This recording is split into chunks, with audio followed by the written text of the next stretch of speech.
So hello everyone, स्वागत है आपका आज की पॉडकास्ट मसाला चाय में। तो कैसे हैं आप सब? मैं उम्मीद करती हूँ कि आप लोग बहुत अच्छे होंगे। तो आज हम बात करेंगे दीपिका कक्कड़ इब्राहिम के ड्रेसिंग सेंस के बारे में, जिसको लोग बहुत ही आउटडेटेड कहते हैं। और वो ये कहते हैं कि वो जब से इस्लामिक कल्चर में आई हैं, जब से उनकी शादी हुई है, तब से वो बहुत ज़्यादा आउटडेटेड हो गई हैं और कोई उन्हें फ़ोर्स करता है ये सारे कपड़े पहनने के लिए। तो आप मुझे ये बताइए कि क्या हम आज की डेट में किसी को कोई काम करने के लिए फ़ोर्स कर सकते हैं? क्या हम आज एक छोटे से बच्चे को भी ज़बरदस्ती कोई भी काम या कोई भी किसी भी चीज़ को करवा सकते हैं? जवाब है नहीं। जैसा कि हम अक्सर देखते हैं आसपास कि एक सेंटेंस बहुत ज़्यादा लिया जाता है कि माई बॉडी माई चॉइस, यानी कि मेरा शरीर है तो मेरी ही चॉइस चलेगी। मैं जो चाहूँगी या मैं जो चाहूँगा वो पहनूं और जो नहीं चाहूँ वो नहीं पहनूं।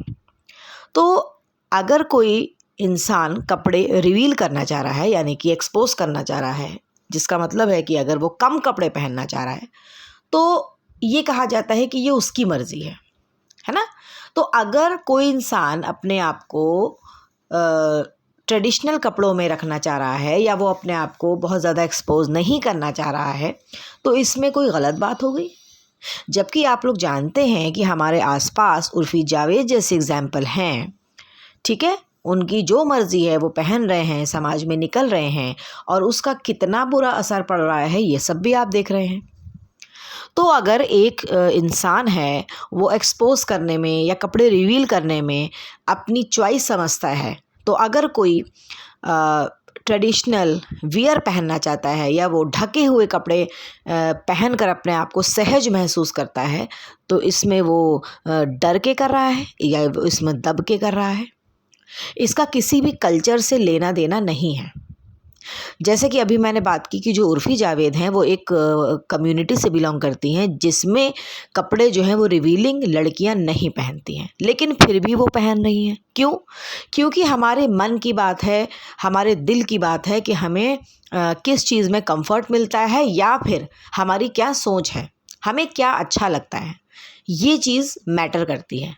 तो हो सकता है उनको वही अच्छा लग रहा हो कि कपड़े रिवील करो या फिर एक्सपोज करो, इसमें उनको खुशी मिल रही हो, ठीक है? तो उसके लिए भी हम उनको फोर्स नहीं कर सकते हैं।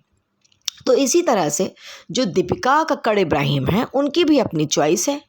वो हम लोग जैसे उनके व्लॉग्स देखते हैं, आप कह सकते हैं कि कहीं से भी उन्हें फोर्स किया जाता है या फिर वो कहीं से भी दुखी हैं। क्योंकि जब हमें कोई फोर्स करता है, ज़बरदस्ती कोई काम करवाता है, तो हम खुश तो बिल्कुल भी नहीं लगेंगे अपने चेहरे से, या हम अपनी बॉडी लैंग्वेज से कहीं से भी सेटिस्फाइड और इतने खुश नहीं लगेंगे।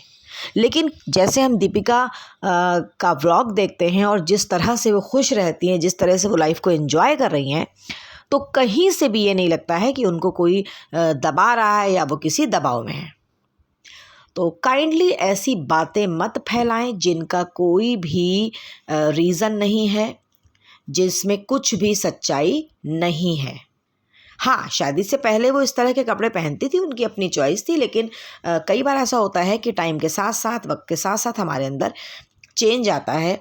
और हाँ, एक बात, जब दीपिका किचन में काम करती हैं, तो वो अक्सर अपने सर पे दुपट्टा रखती हैं। तो इसमें भी लोग ये कहते हैं कि अरे! वो तो देहाती हो गईं, अरे! वो तो बहुत ही पुराने ज़माने की गँवारू औरत हो गई। आप मुझे ये बताइए कि जब हम किसी बड़े रेस्टोरेंट्स में जाते हैं, तो जो कुक होते हैं या जो शेफ़ होते हैं, वो अपने सर पे एक हैट लगाते हैं। क्यों लगाते हैं? ताकि कोई भी बाल या कोई भी ऐसी चीज़ खाने में ना चली जाए। तो ये तो साइंटिफिक वे में भी बहुत अच्छा है। और कौन सा ऐसा कल्चर है जिसमें सर पे दुपट्टा रखना गलत माना गया है? क्या जब हम मंदिर जाते हैं या मस्जिद जाते हैं या गुरुद्वारे जाते हैं या चर्च, इवन जो चर्च में भी जब किसी की शादी होती है लड़की की, तो उसके भी सर पे वेल होता है। तो हर कल्चर में सर पे दुपट्टा रखना बहुत ही अच्छा बताया गया है, कोई भी गलत नहीं है इसमें। बल्कि आपका सेफ रहता है खाना, जो बाल वगैरह होते हैं वो उसमें जाने का खतरा बिल्कुल नहीं रहता है। तो सर पे दुपट्टा रखना तो बहुत अच्छी बात है, साइंटिफिक वे में भी और वैसे भी। तो ये जो फिजूल की चीज़ें हैं, किसी को बदनाम करने के लिए ये निकालना बहुत गलत है। तो आज के लिए इतना ही। अगर आपको ये मेरी पॉडकास्ट अच्छी लगे हो तो प्लीज़ कमेंट बॉक्स में ज़रूर बताइएगा। आप सहमत हो तो भी बताइए और नहीं सहमत हो तो भी बताइए। तो तब तक के लिए bye bye, see you soon, and yes, do like, share and subscribe. Bye bye.